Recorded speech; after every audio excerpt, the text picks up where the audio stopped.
350 ग्राम के वजन का हमारे फीस्ट के आकार का एक अंग हमारे पूरे शरीर, हमारे पूरे जीवन में कैसे सबसे महत्वपूर्ण रोल प्ले करता है, बल्कि पूरे शरीर का सबसे मेन पार्ट बनकर रह जाता है, वो बॉडी पार्ट जो लोगों के लिए सबसे ज्यादा बीमारी का कारण भी बनता है। और चूंकि मैं साइंस वीडियो बनाता हूं, इसलिए मैं आपसे कहूंगा कि आप उस सबसे महत्वपूर्ण बॉडी पार्ट के बारे में जरूर जानिए जो हमारे जीवन में सबसे इम्पोर्टेंट है, और हमारे बॉडी के लिए भी उसके बारे में आप जरूर जानिए। वो इम्पोर्टेंट ह्यूमन बॉडी पार्ट है हमारा हृदय, यानी हमारा हार्ट। हर किसी को हार्ट की संरचना और उसके वर्किंग के बारे में पता जरूर होना चाहिए। हृदय हमारे शरीर का वो अंग है जो पूरे शरीर में ऑक्सीजनेटेड ब्लड को पूरे शरीर में फैलाता है और CO2 मिले हुए ब्लड को पूरे शरीर से अपनी ओर लाकर उसे ऑक्सीजनेटेड करता है। अब जब ऑक्सीजनेटेड ब्लड पूरे शरीर में फैल जाता है तो पूरे शरीर को, हर एक सेल को जीवित रहने के लिए जरूरत की न्यूट्रिशन और ऑक्सीजन मिल पाता है। अब जब ऑक्सीजनेटेड ब्लड पूरे शरीर में फैलेगा तभी पूरे शरीर को, हर एक सेल को जीवित रहने में आसानी होगी। इसके साथ ही ब्लड पूरे शरीर में न्यूट्रिशन को भी सप्लाई करता है। तो चलिए जानते हैं कि हमारा हृदय बना कैसे है और ये काम कैसे करता है। आखिर इस दिल में ऐसा है क्या जो मानता ही नहीं है, बस धड़कता ही जाता है। ये जो हमारा हृदय है जो कि धड़कता रहता है अपने अंदर 4 खाली चैम्बर्स की वजह से, और यही वो 4 मेन पार्ट्स हैं हृदय के। ऊपर के 2 छोटे भाग जिसे एट्रियम या हिंदी में अलिंद कहते हैं, ये बाया एट्रियम है और ये दाया एट्रियम। नीचे का थोड़ा बड़ा चैम्बर जिसे वेंट्रिकल्स या निलय कहते हैं, ये दाया वेंट्रिकल और ये बाया वेंट्रिकल।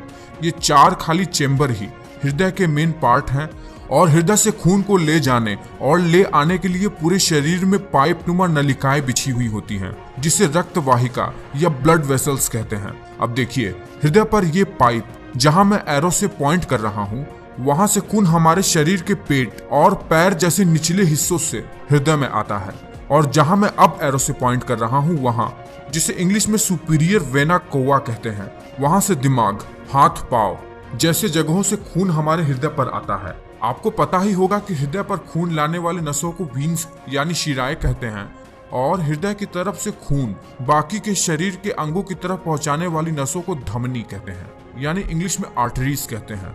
अब इन शिराओं से खून, जिसमें ऑक्सीजन बहुत ही कम होता है, इस दाएं वाले एट्रियम में खून को गिरा देते हैं। ध्यान रहे, कम ऑक्सीजनेटेड वाला खून शरीर के बाकी अंगों से हृदय की तरफ लाया जाता है, जो कि नीले रंग से दिखाया जाता है। अब जैसे ही दाएं वाले एट्रियम में कम ऑक्सीजन वाला खून जाता है, नीचे वाले चैम्बर में खून को जाने के लिए जो वाल्व है वो तब तक बंद रहता है जब तक नीचे वाला दाया वेंट्रिकल सिकुड़ने के बाद फैलने नहीं लगता।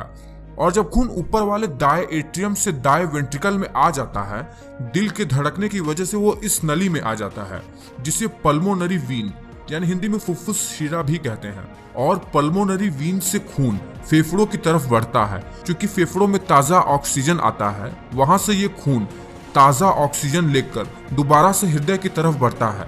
इस बार ये खून ऑक्सीजन के साथ बाइंड होने के कारण थोड़ा हल्के लाल रंग में बदल जाता है।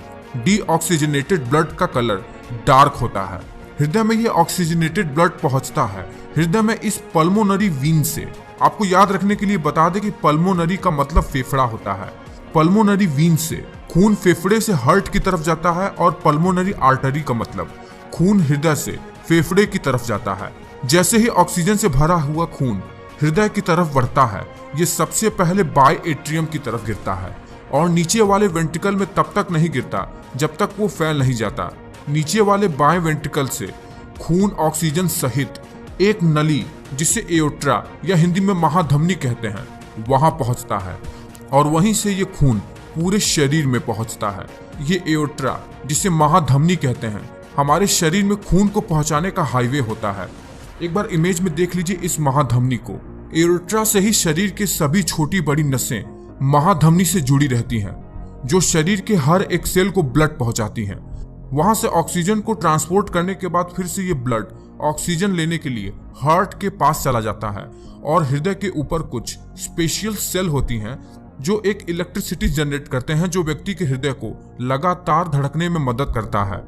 हर एक सेल वीन और आर्टरी की छोटी छोटी कैपिलरी नसों से जुड़ी रहती है, जो खून को लाने और ले जाने का काम करती हैं। तो अब आप बहुत ही अच्छी तरीके से समझ ही गए होंगे कि हमारा हृदय काम कैसे करता है और ये खून को हमारे पूरे शरीर में फैलाता कैसे है। इतनी इम्पोर्टेंट नॉलेज आपके लिए बहुत ही ज्यादा जरूरी भी है। तो आपको इस तरह के वीडियो और भी देखने हैं तो चैनल को तुरंत ही सब्सक्राइब कर लो और वीडियो को लाइक कर दो अगर पसंद आया है, और नीचे कमेंट करके बताओ कुछ भी। अगर कोई भी इंफॉर्मेशन मुझसे छूट गई हो तो वो भी बता डालो। मैं मिलता हूं आपसे अगले वीडियो में।